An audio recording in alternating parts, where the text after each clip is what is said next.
अपने बाबू की बेटा भांग छुड़ा दे, प्यारे गणेशा कोई जतन बता दे।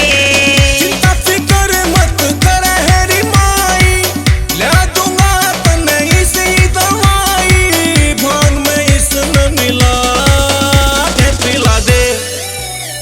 अपने बाबू की बेटा भांग छुड़ा दे, प्यारे गणेशा कोई जतन बता दे।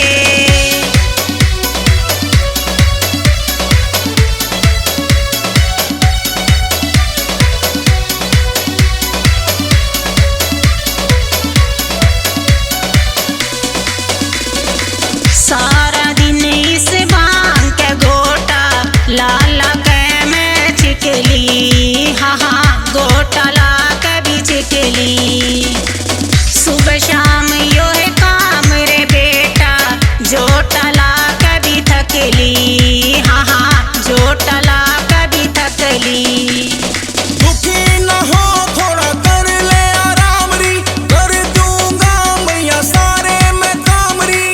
काम की छोड़ बस इतना करा दे, काम की छोड़ बस इतना करा दे, भांग के इस रगड़े तब बचा दे।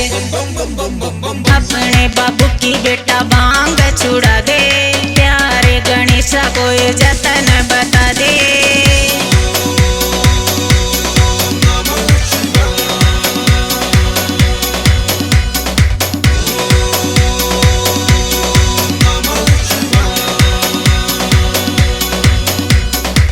मेरे गैल्या राम की सायो हो गया रासा मोटा, हाय हो गया रासा मोटा। नाजुक नाजुक हाथा के माँ सदायो कुंडी सोटा, हाय सदायो कुंडी सोटा। भूल जमाई समय था कैसा, ई करूंगा जतन में ऐसा, बड़े बड़ा के नशे न छुड़ा दे। अपने बाबू की बेटा भांग छुड़ा दे, प्यारे गणेशा कोई जतन बता दे।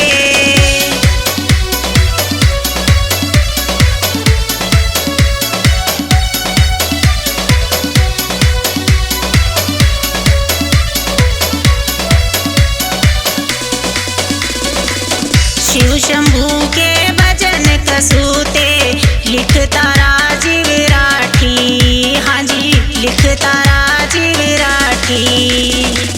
कहता न्यू मैया बोले ने बंगिया खुश हो प्याती, हाँ जी बंगिया खुश हो प्याती। बात मने तेरी लाके है साची, मैया मन ही मन में हासी।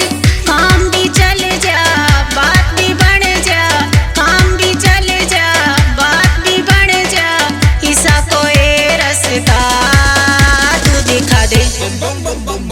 अपने बाबू की बेटा भांग छुड़ा दे, प्यारे गणेशा कोई जतन बता दे। चिंता फिकर मत कर हेरी माई, ला दूंगा तने इसी दवाई, भांग में इसने मिला के पिला दे। अपने बाबू की बेटा